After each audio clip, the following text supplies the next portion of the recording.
فيلمنا بيبدأ بمجموعة من الغوريلات بعد ما أكلوا وشربوا ولعبوا مع بعض وخلاص بقى مش لاقيين حاجة يعملوها تاني، فبيشوفوا جمجمة طور من أبو قرون ده، فبيكسرها واحد منهم وبيلعب بيها بدل الكرة وبيجيب جون كمان، وبيبدأ يتنافس مع غوريلا تانية على مين فيهم اللي هيشوط، وبيعملوا فريق وجمهور وحكام وليلة كبيرة قوي سعادتك. وهنا بقى بنعرف إن اللي اخترع لعبة كرة القدم كان الغوريلا، وإنها موجودة من قبل وجود الإنسان البدائي.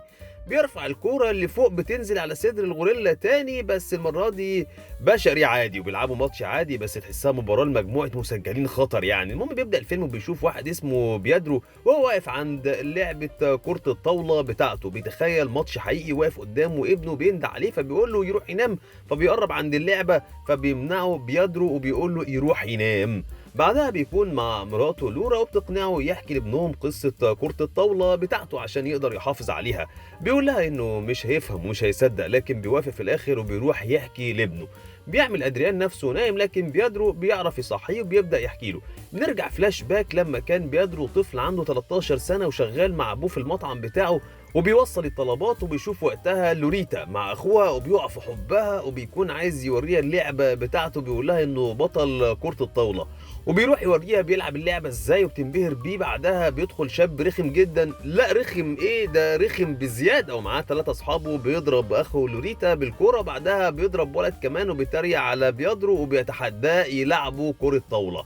بيكون بيادرو بقى متوتر وخايف يلعب، فبيدخل في مرمى كورتين، بتكون لوريتا بتشجعه يلعب وبيكون شجاع بتقول له انه بيعرف يلعب كويس ويقدر يوقفوا عند حدوده، فبيلعب وبيجيب جونين وسط تشجيع وصياح من لورا، وبتغيظ كاسيو وبتقلده بيقول له انه كده تعادل، فبيعترض كاسيو بيقول له ان مفيش تعادل في كرة القدم يا باشا. بيقول له زي ما تحب، فبيحط الكرة وبيجيب الجون الثالث. بيتعصب كاسيو وبيخرج بيحصله تيودور، واللي بيكون تاجر لعيبه بيقول له واضح انك ما بتحبش الخسارة، وبيعرض عليه ينضم ليه وبينضم وبياخده يدربه كويس قوي وبيبدأ يعمل بيه شغل.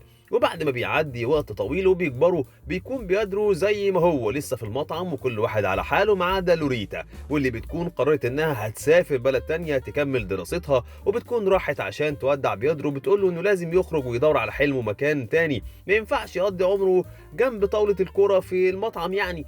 بتيجي المقطورة الكبيرة لنص الميدان واللي بيكون قدام المطعم بتاع بيادرو بتتحول المقطورة لمسرح، وبيظهر عليها تيودور من جديد وبيبدأ يقدم بطله الجديد واللي هو كاسيو. وبعدها بيدخل هو باستعراض خيالي لدرجة انه بيدخل البلد بطيارة على شكل كورة وبيفكرها اهل القرية انها هجوم فضائي ولا حاجة، بيخرج منها وبينزل بباراشوت على شكل كورة وبيعمل استعراض تاني على المسرح بيبان فيه قد ايه هو شخص متفاخر ومغرور. وبعدين بيقول لهم انه اشترى البلد وهيعمل فيها ملعب للكورة مكان المطعم بتاع بيادرو. بيبصوا للعمدة بيقول لهم هشرح لكم بعدين، وبيركب طيارة هليكوبتر من سطح بيته وبيطير. وبيكون وقتها البلدوزر رايح عشان يهد المطعم، بيروح بيادرو عشان يطلع الناس من المطعم وينقذ لعبته، لكن بيكون الونش اخذ اللعبه. بيجي وقتها كاسيو بيقول لبيادرو انه بيطالب باعاده الماتش بينهم تاني، وبيستغرب بيادرو ان كل الشر ده عشان لعبه يعني. وبره بتكون لوريتا رايحه تتكلم مع كاسيو عشان يتراجع عن اللي بيعمله، وبيكون ركب الطياره بتاعته فبتركب معاه عشان تكلمه فبيخطفها وبيروح على بيته، واللي بيظهر من بره كانه متحف، وبندخل جوه بنلاقي متحف فعلا، لكن بتحاول لورا تجاريه وتقول له انها معجبه ببيته قوي يعني. بعدها بنلاقي بيادرو قاعد جنب تمثال الميدان بيعيط ومعاه كابي وهو واحد من فريق لعبه الطاوله، بيصحي كابي بيكون عارف بيادرو بيحاول يهون عليه وبيتكلموا سوا بيشجعوا انه يدور على باقي اللعبه وانه اعظم لاعب وانهم مع بعض اقوى. وبيقتنع بيادرو وبيروح لمكب النفايات وبيبداوا يدوروا على اللعبه. بيكون بيتو وكوبا صحي وكمان وبيعيشوا مغامره التزحلق على الزباله متعلقين في ديل فار لحد لما بيوصلوا لبيادرو بيتخانقوا كابي وبيتو، وبعدها بيهدوا وبيتفقوا يكملوا بحث على باقي فريق، بس بيكون الفار راح جاب رجالته وهيعمل بوليكا، بيهربوا منه وبيدخلوا بيت لكن بيتو بيقع وبيمسكوا الفيران. جوه البيت بيكون كابي اكتر واحد متاثر على فقدان بيتو لحد لما بيرجع راكب على ظهر الفار وبيكون خلاص قدر يسيطر عليه. بيخرج كابي وبيكلمه بطريقه مش حلوه، بيستغرب عناب وبيسال كوبا عن كابي ليه بيتعامل معاه كده. رد كوبا عشان ما بيركبش على كتفه، وانت مش شايف عمل ايه في الفار، وحرفيا قال له كده. بعدها بيركبوا على الفار كلهم وبيدوروا على بيادرو واللعبه. بيشوفوا تيودور جاي وبيكون هياخد اللعبه لكاسيو، بيهاجموا بيضرب ونش فبيهرب. بتكون جت عربيه سيرك واخدت اللعبه ومشيت، بيلحقهم بيتو على ظهر فاره فبينط على العربيه ولانه معدن بيسيب وراه اثر لحك راس في الارض، هما بيمشوا ورا اثاره لحد لما بيوصلوا مكان شبه المولد كده، وبيكون الدمي على الطاوله اتفرقوا في كل مكان، لكن بيدروا وجزء الفريق اللي معاه بيتفرقوا عشان يلاقوا باقي الدمي، وبيبداوا يتجمعوا واحد ورا التاني لحد لما بتتهدي اللعبه اللي كان فيها مسمار التثبيت واحد من الدمي وبيفكوه، وبيتدمر المولد كله. وبعدها بيلاقي كابي وعنابي الطاوله بيكون فيها باقي الفريق، بيفضلوا يتخانقوا عن مين فيهم احسن لاعب واحسن فريق، وبعدين بيصالحهم الهادي اللي فيهم كوبا، وبيفضلوا يشكروا في بعض ويضحكوا لحد لما بيزهق باقي الفريق من القعده، وبيندم كوبا انه صالحهم. بعدها بيوصل تيودور وبياخد الدومه اللي مربوطه في الطاوله، وبيروحوا كابي وعنابي يقولوا بيضروا، فبيروح عشان ياخدهم من العربيه، لكن بيشوف لورا في التلفزيون لما بيكون خاطفها كاسيو بيخرج، وبيكونوا الدمي فرحانين انهم اتجمعوا اخيرا، وبيقترحوا انهم يلعبوا ماتش سوا على الارض، وبيلعبوا فعلا وبيفوز فريق كابي وبيحتفلوا، لكن بيدرو مش بيهتم وبيكون حزين على لورا، وبيقرر انه هيروح يساعدها.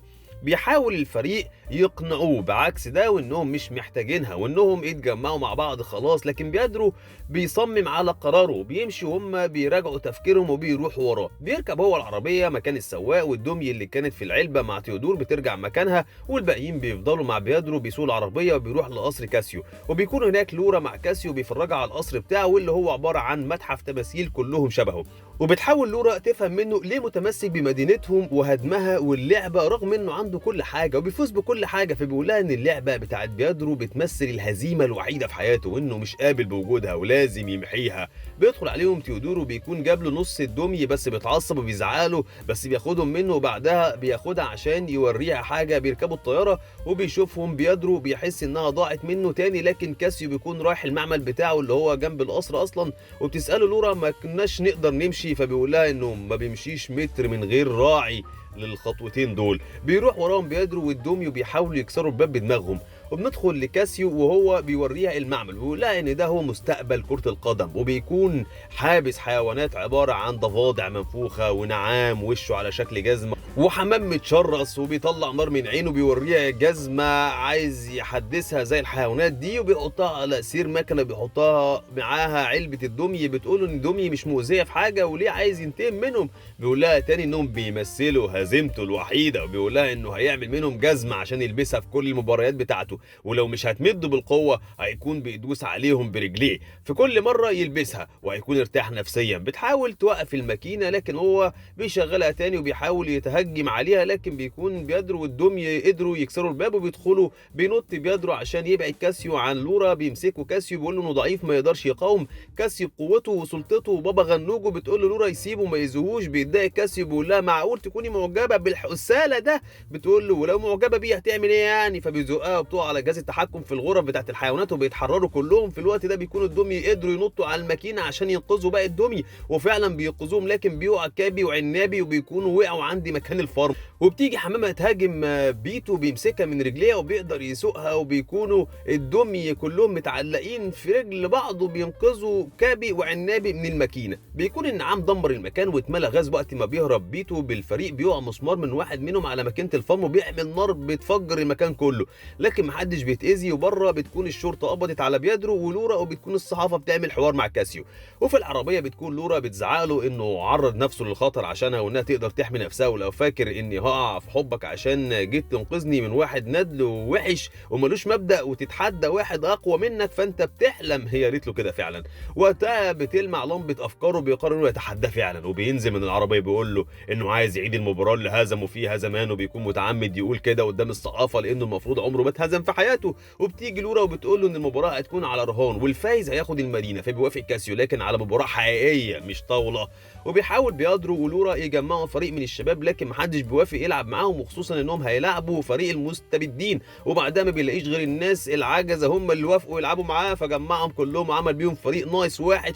فجت ست ما حلقتش من زمان. المهم بيدرب بالفريق بتاعه على قد ما يقدر وبيحاول يعمل خطه كويسه، كل ده بمساعده الدمي. وبيكون بيدرو خلاص قرب ييأس لدرجه انه هيتنازل عن المباراه، لكن بيسمع صوت لورا بتعيط، بيخرج عشان يواسيها وبتقوله ان هي كانت السبب في كل ده. بيواسيها وبتهدى وبيقرر انه هيكمل المباراه دي عشانها. بيقول لها انهم هيلعبوا عشان المدينه لكن الفريق مستبدين ما عندهمش حاجه يلعبوا عشانها. وبيكون تيودور خلاص خلص بنى الملعب وبيجرب الاضواء وبيقطع عليهم اللحظه الرومانسيه رومانسيه فبتمشي لورا وبيقعد مكانها بيدرو ويسرح بخياله. وتاني يوم بتبدا المباراه مع حماسه كبيره مش متوقعه ومش مكمله، وبيكون فريق بيدرو مع الكوره بيلعبوها لبعض شويه وبياخدها بيدرو عشان يسجل هدف، لكن اتقطعت منه من غير مجهود ودخل فيه هدف في اول نص دقيقه. وبتيجي الكوره للتريلا اضخم لاعب في فريق بيدرو، هم مسمينه كده فعلا، وبيشوط الكوره بره العالم خالص وبتيجي في منطاد هوائي بتفجره وبترجع الكوره للمستبدين وبيجيبوا هدف تاني. وبيكمل الشوط الاول عباره عن استعراض راقص بين الفريقين من غير اهداف عشان يكسبوا مشاهدات. في وسط الشوط الثاني الدمي بتلاقي اخطاء كتيره من غير رد فعل للحكم، فبيقرروا يتدخلوا ويحلوا الموضوع ده ودي كده بينهم يعني، وفعلا بيتدخلوا وبيدخلوا الارض الملعب وما بيكونوش باينين من النجيله، وده بيساعدهم انهم يستخبوا وبيوقعوا لاعب ويصدوا كوره وبتروح الكوره للتريلا فبيشوطها بره العالم تاني، وبيكون عليها كابي وكوبا بيشوفوا العالم من فوق وبعدين بينزلوا على دماغ لاعب تاني بيفقدوا الوعي وماشيين بمبدا كسحوهم. الفوز مش مهم لحد لما بيجيبوا جون وبيبدا كاسيو يشك ان في حاجه غلط بدات تحصل، لكن بيقع بيدرو وبيشوف كابي بيقول له يشوط الكوره بس ويسيب لهم الجون، لكن بيدرو بيرفض وبيقول له انهم هيكسبوا بامانه ومش هيغشوا في المباراه، فبينسحب كابي والفريق بيجيب فريق بيدرو والجون الثاني. وعند الهدف الثالث بيضرب كاسيو بيدرو في رجليه عشان ما يعرفش يلعب، بيتجمعوا فريقه بيتخانقوا مع الحكم عشان ما حسبش التعدي ده. في الوقت ده بيستغل كاسيو ان المرمى فاضي وبيروح بالكره عشان يسدد الهدف الثالث وين المباراه، لكن بيدرو بيشوفه وبيجري وراه عشان يعطل الكره، لكن بيدخل الهدف الثالث وما بيكونش الجمهور متحمس وفرحان كالعاده، وبيفضل كاسيو يتفاخر بالهدف اللي دخله، بيتضايق ان ما حدش شجعه. وفي جهه ثانيه فريق المستبدين بيحترموا بيدرو وبيشجعوه، وبتدخل لورا عشان تهون على بيدرو وتعبر له عن حبها وتقول له انهم خسروا الماتش لكن خسروه بشرف وبتحضنه، بس في نفس الوقت الفريق بيكون كسب جمهوره وبيكون بيشجعهم هم مش كاسيو. في الوقت ده بينزل ويدور ارض الملعب بيقول لكاسيو انه خسر رغم الفوز، انه ما بقاش معشوق الجماهير لان مش ده اللي كانوا عايزينك تعمله او يشوفوه. بيهددوا كاسيو بالمرتب، بيقول له انه مستقيل ومش هياخد منه مرتب تاني، وبيلبس النضاره وبيروح يبارك لبيدرو، والفريقين بيقلعوا التيشيرتات ويهادوا بعض بيها وبتخلص القصه. وبنرجع لبيدرو مع ابنه ادريانو بيساله بعدين ايه حصل تاني، بيقول له ان بيدرو قرر يحافظ على حبه للوريتا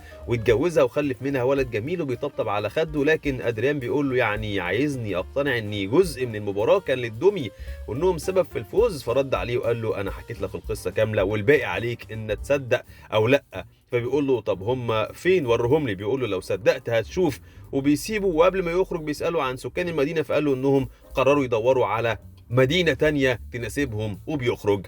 بيفضل الولد يفكر في كلام أبوه لحد لما بيشوف نور المخزن مفتوح فبينزل بالراحة وبيشوف أبوه بيتكلم مع الدمي، فعينيه بتفتح قوي بفرح وكأنه كان خايف يطلع أبوه كذاب، لكن بيشوف بيدرو وبيدخلوا وبيعرفوا على الدمي كلهم، وده لأنه بيكون جددهم وعمل لهم ملعب جديد وسابهم أحرار فيه. وبيقول لابنه انهم بيلعبوا ماتش دلوقتي وفريق عنابي متقدم بفرق 2-1 على فريق كابي، وبيقعدوا مع بعض يتفرجوا على الماتش، وبنخرج لاهم تمثال في المدينه وبنلاقيه بقى عباره عن بيدرو والفريق اللي كان معاه في الماتش. وبكده بيخلص فيلمنا النهارده واشوفكم في فيلم جديد. صح كنت هنسى اقول لك ما تنساش تعمل لايك للفيديو واشتراك في القناه عشان توصلك كل افلامنا الجديده، وبس كده سلام.